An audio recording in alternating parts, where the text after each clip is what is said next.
להשאיר חותם. מה זה אומר? כן, כן. להיות מפורסם.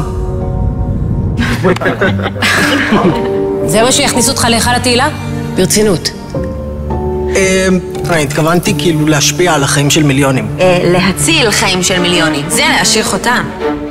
לשנות את מה שחושבים? את מה שכבר הוכח. עוד מישהו? רוצה להשאיר חותם? להאיר לעולם את הדרך. אוקיי, מתחממים. ללכת נגד הזרם.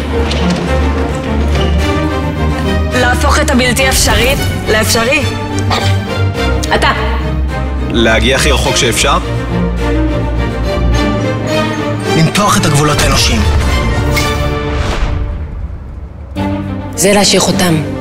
מתחילים? יש הרבה דרכים להשאיר חותם. רובן מתחילות בטכניון. Leave a mark.